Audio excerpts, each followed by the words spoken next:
Welcome to our greatest American art form. The mixtape. Now, for all of you kids who don't know, Traditionally, a mixtape is a homemade compilation of media from multiple sources, recorded into a medium like a CD, a VHS, or cassette tape. what we are presenting to you here is something we call Mixtape Therapy, A collection of authentic conversations, often wacky conversations, inspired by what inspires us. except instead of a cassette tape, we are bringing you a podcast So just as you might share a mixtape, we share these conversations with you. in the hopes that they spark a similar connection to the good old mixtape. Now, join us for a little for some mixtape Mixtape Therapy.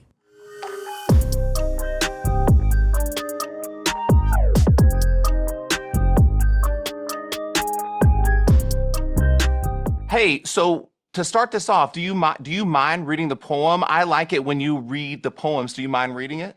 I would happily read this poem. Thank you so much. Okay, this is called The Bell and the Blackbird by David Whyte. The sound of a bell still reverberating, or a blackbird calling from a corner of the field, asking you to wake into this life, or inviting you deeper into the one that waits. Either way takes courage. Either way wants you to be nothing, but that self that is no self at all. Wants you to walk to the place where you find you already know how to give every last thing away. The approach that is also the meeting itself without any meeting at all. That radiance you have always carried with you as you walk both alone and completely accompanied in friendship by every corner of the world crying, Alleluia. All right, so you know more David Whyte than me. So I don't know if that's necessarily true. I encountered David Whyte. I just really like the sound of his voice. I like his ethos. So I encountered him on a meditation app. I think he was like being interviewed.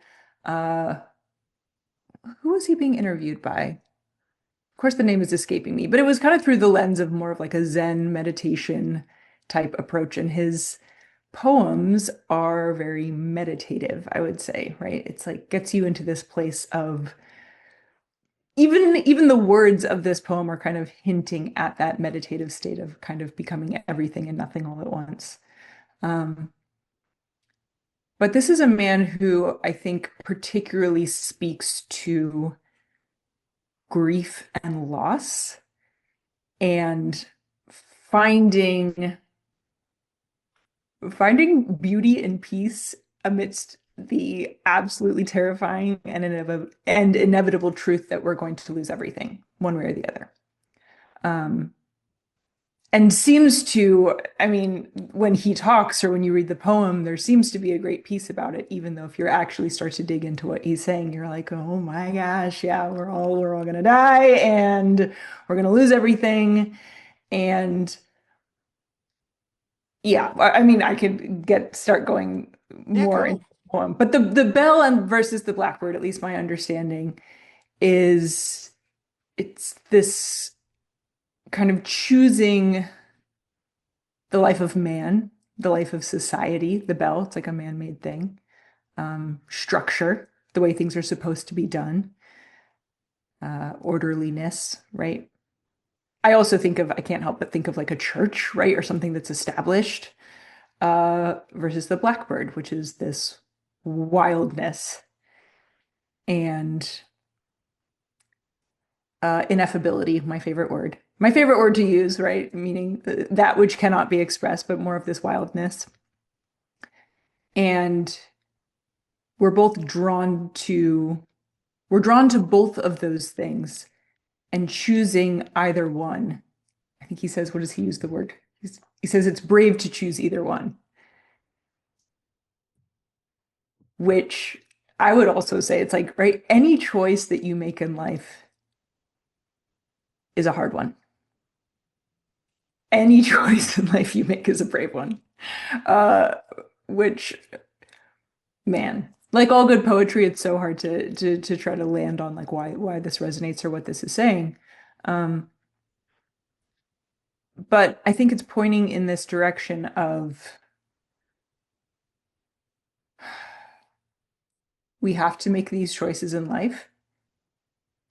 And yet we're all going to end up basically in the same place, which is to lose everything. And maybe there's beauty in that, right? Maybe there is this alleluia or this oneness in the loss of everything that we are. That would be right. I'm like, I feel like what I just said is no more sensical or logical than the poem itself, but that's why we love poetry, right? Is that it points to these things that are so difficult to explain or express. Okay, so Scottie, you first brought David Whyte to the conversation. You sent me a podcast between David Whyte and, help me out here, Rick Rubin. Rick Rubin.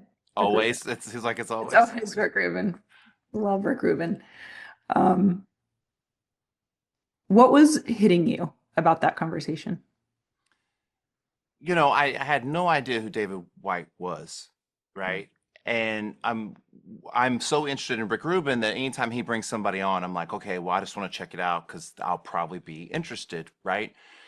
And what I was really impacted by was the fact that, like, his poetry feels like a diary of sorts, you know, and the emotion and the stuff he was expressing and the things he was saying, and he's very, you know, he's long in the tooth now, and that how he's aged across it, and it's, you know, it's somehow completed him, like in a weird way, like in the poem, right?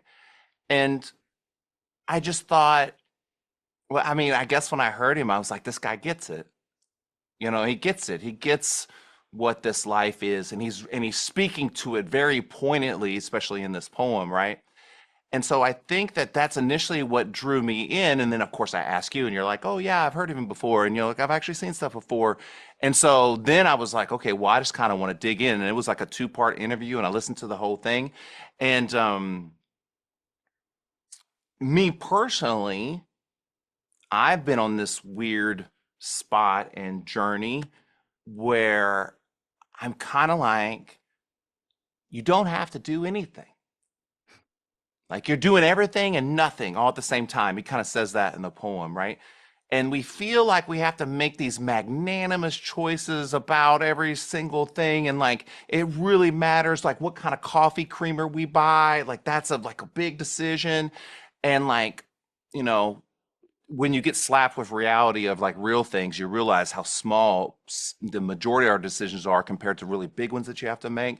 But ultimately, all the decisions are the same, right? They're all like, we feel the weight, but ultimately, this is how times pass. These are the things that happen. These are the choices you make. These are the bad and the good of everything that it is. And hopefully, if you can find peace, and even when you have to make decisions that aren't that great or don't feel that great or feel like they're like you're choosing between wrong and more wrong, Yeah. that you can find peace in that I made a choice and I get to move forward, and I don't get to be holden to what was ever holding me there with, you know, the decision I couldn't make or whatever. And you know, on this podcast tour that I did, I'm out of my environment. I'm not in the studio. I'm not recording where I normally record. I have to do all this different stuff because I'm in other spaces and stuff like that. And none of it like really felt good. You know what I mean? Because None of your interviews felt good?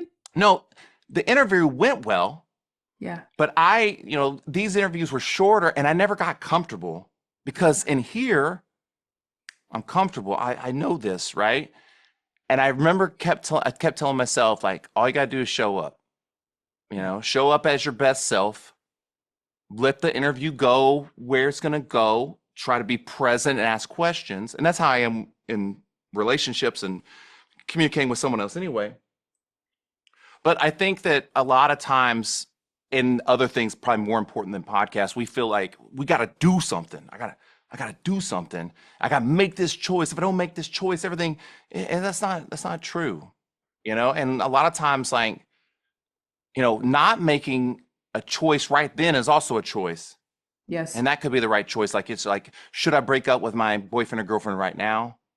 Or should I really think about this, work with this before I do, you know, that kind of stuff, right? Like, like we feel like when we have a bad interaction, I got to make a choice now about how I feel, and you don't have to do that.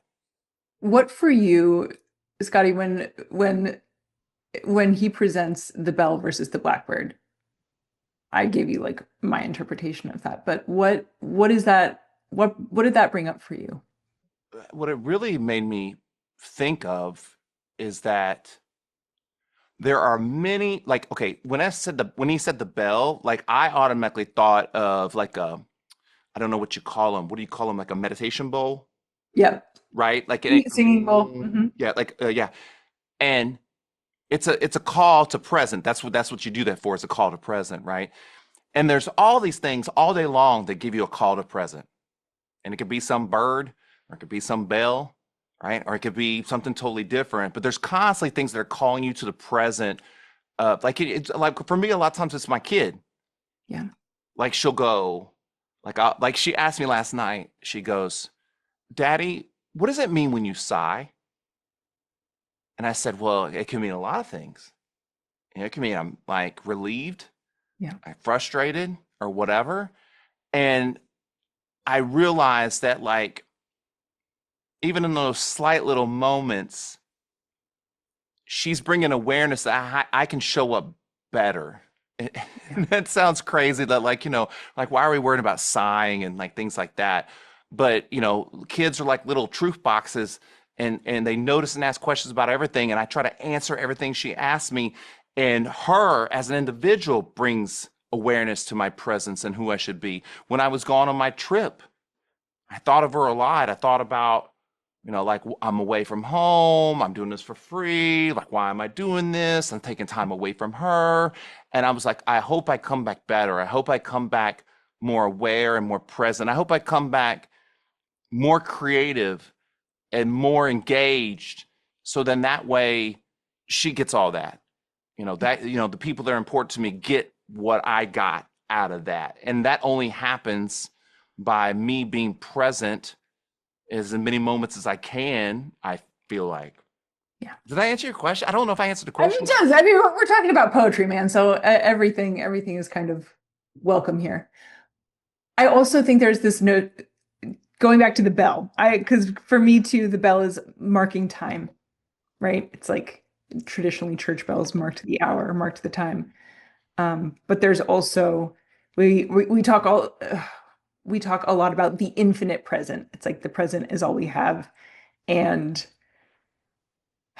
I've specifically heard this referred to in parenting of the difference between Kronos time and Kairos time.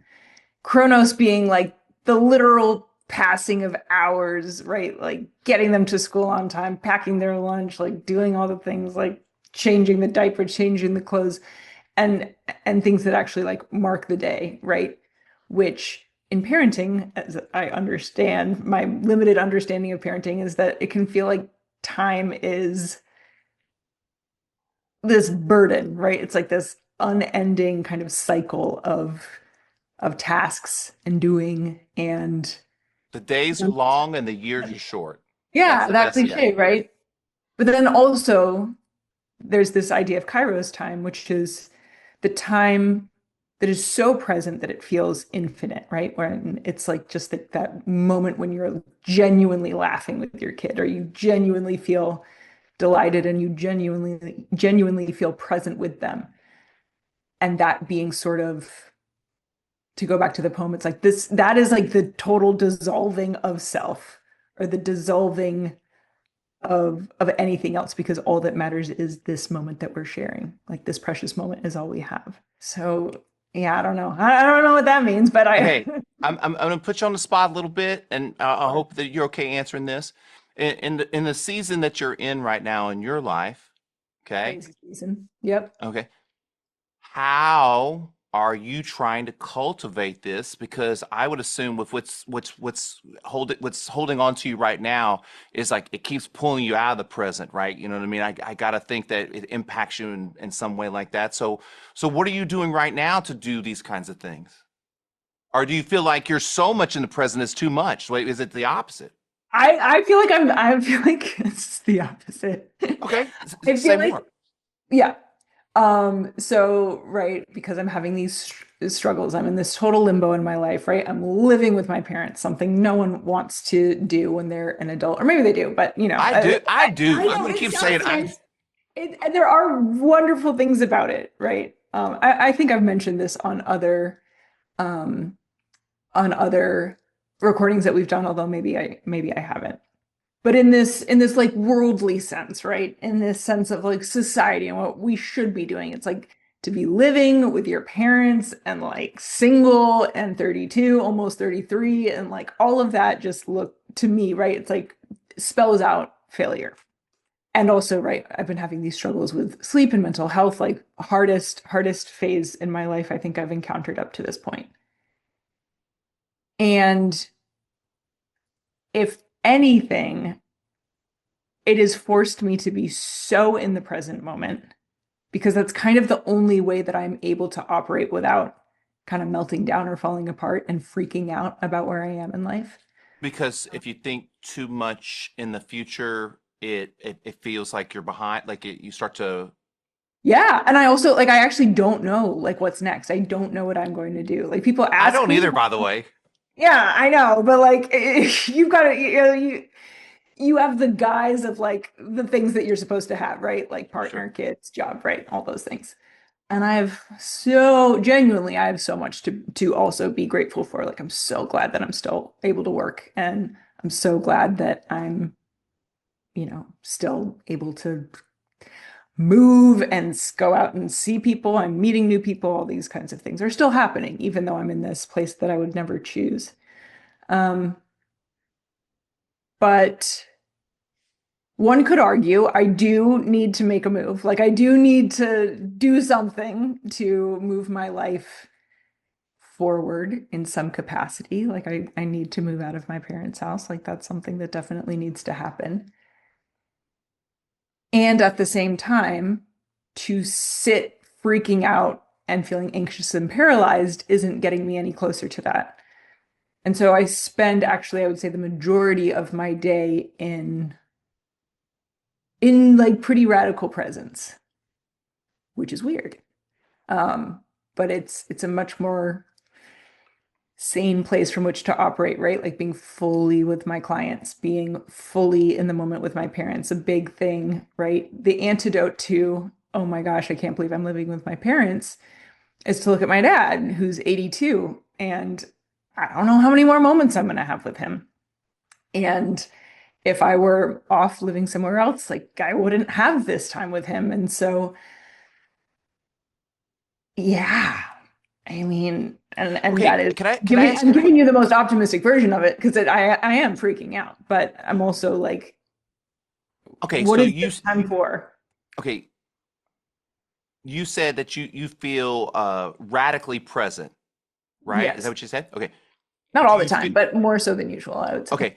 Do you feel like okay, is that new? Is it new for you to be radically present? And do you think that maybe you're just adjusting to this new way of being radically present? Because like it can be overwhelming. Being radically present can be overwhelming as well. Because when you're in the present, you realize like how much time I don't have left. Like, like everything is moving really, really fast. Like, there's other awarenesses that come along that can make you have anxiety or feel pressure or whatever, because like I know when I came to the realization that I'm gonna die, which was just like Yeah. 2 weeks ago, right?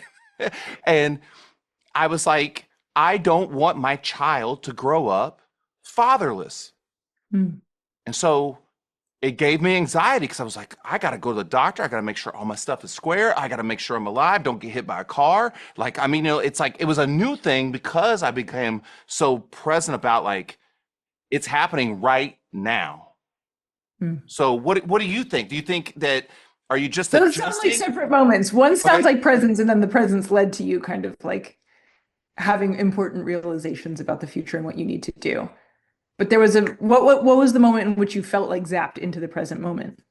It wasn't even, it was just like, I don't know. I think I was thinking about, I maybe talking to a client that had lost their parent when they were younger, like a long time ago, like, and then I put myself in that shoes, which I do a lot. And I was like, oh, my daughter could grow up without a father. Like they're, and that it really got me. I was like, oh man, I really need to look at like what I'm doing. You know It what I really mean? rattled me. Yeah. Yeah, but it also engaged me in a weird way. You know what I mean? Yes. Of like now I not that I wasn't before, but like I'm really thinking of every moment with my mom and with my daughter and with my partner. Because like we're, also me and my partner are getting to the age that we're not like spring chickens that like, we're just gonna live. Like, you're not in your 20s and 30s where like if you don't get hit by a bus, you'll probably be okay. We're getting to the age of like you could have heart attacks and things like that. And that's scary. You know what I mean? Anyways, I totally hijacked that. No. Well, I mean, it's the illusion that you have infinite time left. So what do you think? What do you think this radical presence means for you? What do you think it's doing? Because I feel like it's doing something in the moment for you. It has to be providing something, I would think. Well, it's allowing me to not freak out, I would say. I would say it's allowing me to not freak out and like have a meltdown. Um, the thing is, I don't have the answers, right? And I don't think I will until years down the line when this moment makes sense or when this period of time makes sense. Um, Is that and this is uncomfortable to where not have answers? it's super uncomfortable, but this is where, right, some form of spirituality, right? For me, it's like this has to be like God has a plan for this, right? Which can feel like this cliche that people say a lot, and it can be a cliche, like God has a plan for this. But it's a whole lot better than this is utter chaos and like everything's falling apart. But to say like, okay, there's a plan for this, and I don't know what it is right now. And I can freak out about that, or I can just try to make the absolute best of whatever this time is. I And that's think, on a good day. That's on a good day, Scottie. That's on a good day. but I think that's kind of what I'm doing. Like I'm just making the best of like every day. You know what I mean? And not all days feel like winners. No. You know what I'm saying? Like, and like on some level, if you're putting that much time and attention to that, you're really it's kind of like, okay, so like when I get clients and they've never worked out before, and then we work out for like a while and their body starts to feel real good, and then like they go on vacation. When they come back, they're like, I'm stiff. Like I feel like the exercise is making me stiff. And I'm like, the exercise isn't making you stiff. I'm loosening you up. Yeah. Your lack of interest in doing this is making you stiff. And I think there's kind of a similar connection, right? Like when you're all in, you notice everything, all your anxiety, all your depression, 'cause like you're here, right? But when we're not really there, we're not doing it, like we don't really remember if we're depressed. We don't really, we're flying by the seat of our pants, doing other stuff unaware, And so there's a beauty to really being present, but it's also a reality to being present of the reality of what's happening in this moment, how I feel, how others feel, and what's going on. I just want to say this. I need to say this. Okay. All right. I, as an old person, almost 50, am excited about you staying with your parents right now. And I don't know, your relationship with them could be horrible. I don't know. No, it's fine. It's No, going but on. what I'm saying is that, you know, I feel like you're a pretty decent human being. We've hung out for a while. I wouldn't do that if I didn't think you were. And I can't imagine that you were raised by two monsters, right? That's not possible. And so, you know, I'm trying to think back to when like I was in my 30s, like how I felt about my parents and stuff. But now being in my like 50s and being like closer to old to them and stuff like that, like you have such an amazing opportunity to make such amazing memories that you can hold on to forever when they're gone, like in this moment, because you're not a little kid, you're a Yeah. functioning adult, you know what you're doing, you can set boundaries, and you can have a real relationship with them. Like, I'm sure that's probably maybe not how you're looking at it, but like, No, I there are flashes of that. There are flashes of that, and that's what keeps me. but I think that's okay, that's it, right? So like, Yeah. every day ain't wonderful. There's shitty days. But what we hopefully you hold on to is the flat, the good flashy days. Like when we break up with somebody, a lot of times we don't think about the bad crap. We only think about they were so good. We should go back to them. You know what I mean? Like, this was so great. This was so great. We think about good stuff. And so hopefully, it's the same memories with your parents. Like, even though there's sluggish days, there are days where you're like, man, this is fantastic. The fact that I get to sit on the porch and have a conversation with my dad, even though I don't give two shits about what he's talking about, that he's just talking to me. I get an opportunity just to like ask him things that I wouldn't ask or something like that. My parents are real uncomfortable about that shit. That's probably why they don't talk to me too much. You know what I mean? Because I asked too many questions. But I think there's an opportunity. I just think there's an opportunity there. I had to say that, like, because I'm the guy that's always like, I want to bring all the positive awareness. I'm not You looking are the for glass negative. half full guy, which I I love mean, about I try to be, you. because Got me. look, Someone has to be. look, everyone knows about the half empty glass. There's not a person on this planet that doesn't know what a half empty glass looks like. But there are a lot of people that don't know what a half full glass looks like, right? And it's just a matter of going like, I'm going to recognize what's bad. I'm going to recognize what's good. And then I'm just going to focus on what's good. Because that's the Yeah. part I want. That's the part I want in my life, right? That's where I recommend not sleeping for a couple months, and then you'll really appreciate sleep.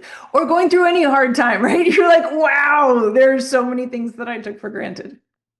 I think, like, so on my like little podcast trip, like I'm staying at random hotels. I'm not with my family. I can't see my daughter. Like, I'm visiting friends, but I don't have any. I've never traveled. I've never traveled by myself for like a week. Well, I guess I have, but like not inside the United States. Usually I go overseas, right? But I've never traveled around like an area by myself, and that was like so weird.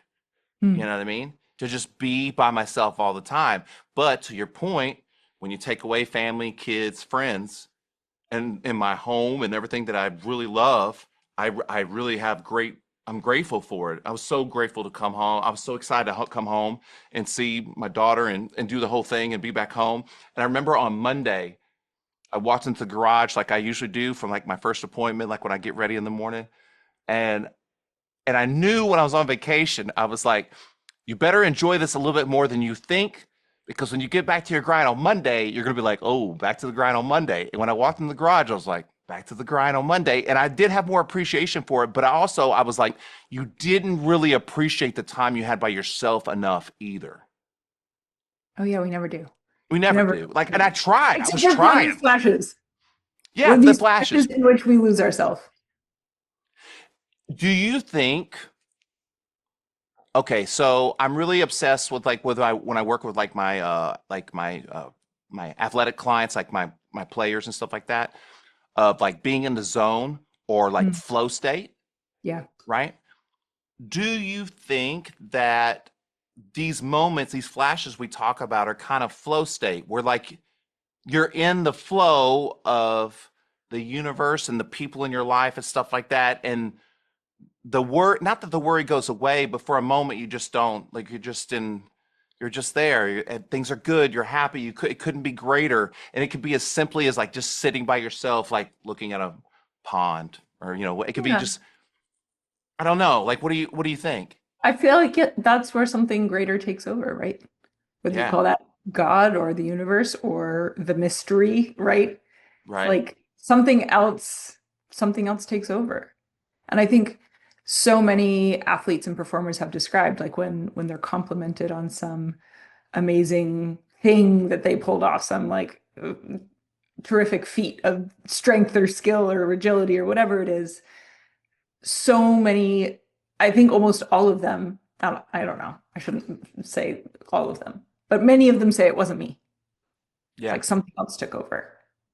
Um, and for myself, I think, yeah, in the good or great moments in my life in which I do something that feels really good or impressive or that I'm proud of, it's like I let something else take over. It wasn't like this, I don't know, this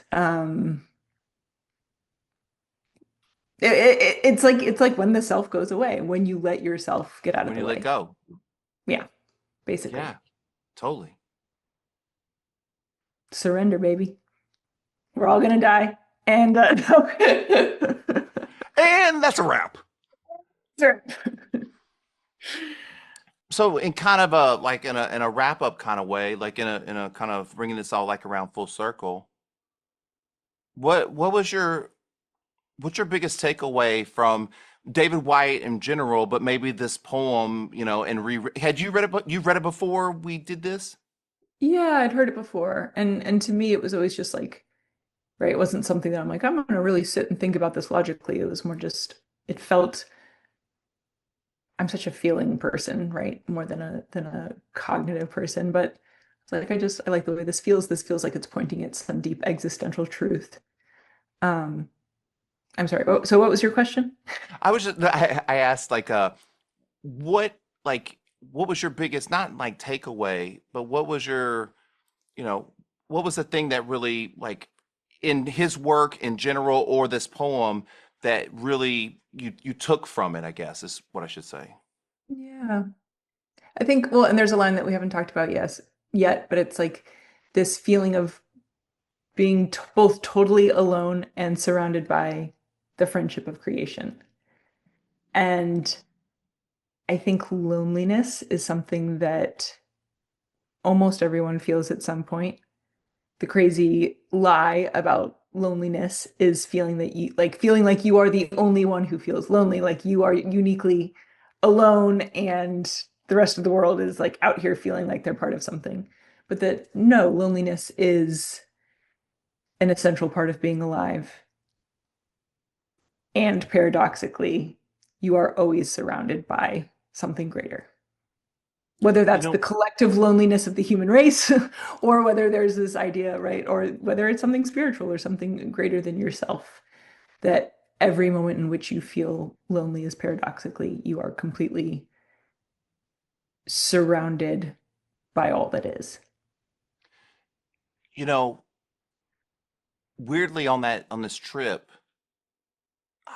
there was a lot of that feeling. Like I mean, there was a lot of time I was just like alone Hmm. and kind of felt alone, but at the same time, as weird as it sounds, like I felt supported by the universe, Hmm. right? And maybe that's the extension of like my friends and my family or people that support me or whatever.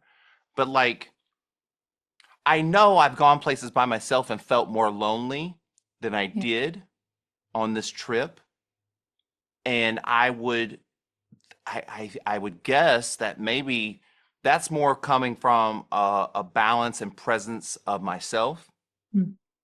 of like how like because I think that the old me used to get stress, anxiety about like this, that, and the other, and I just this is crazy. When I was in California, I got ran off the road. Like I was driving and the guy ran me off the road, right? I was wondering when you said that you had this like moment. Okay, anyway, I imagined that something scary happened that forced you in. Anyway, that would be a moment of like Anyways, forced presence. Yeah. I'm following my friend in my car, a rental car, Mitsubishi Mirage, and the reason they call it Mitsubishi Mirage because you can't see it apparently. And and this guy didn't see me, and I tried to pull him behind my friend. I was following him. He tried to pull my friend, and he ran me off the road.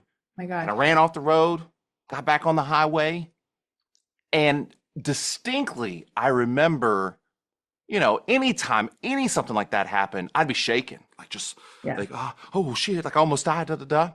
None of it. None of it. And I wasn't even like, I wasn't even mad at the dude.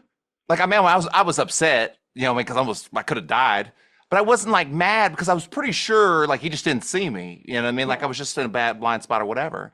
And so, like, you know, I got around him because I don't want to be run off the road again. I also didn't give him the finger. Like, I didn't do anything. You know, I just drove. Like, I'm not, you know, and like, there was no like, fuck him or like, you know, just, there was no, I was just like calm.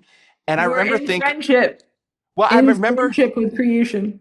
well, I remember thinking, wow, this is weird.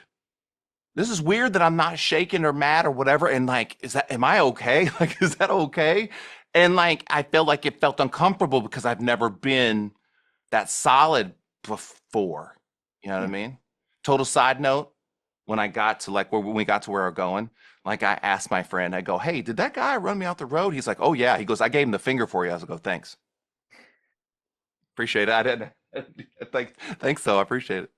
But you got to be But like, I Incorrect. mean, it just like, you know, and so I think that, you know, not that I was prepared for that moment, but I was driving a car, so it really brings you to the present. I was present enough and with myself enough that I didn't panic, you know, and like, I don't know, that's a totally new thing. That's a totally new thing for me. You know what I mean? And it feels like I'm not being responsible. It feels like I'm not giving it enough attention. It feels like that I'm not, you know, like that my mom would be like, you know, like, yeah, that's your fault you got ran off the road. Like, you know, like, why would you drive, you know, like, or whatever it is. Like all the people and voices that are telling me I suck.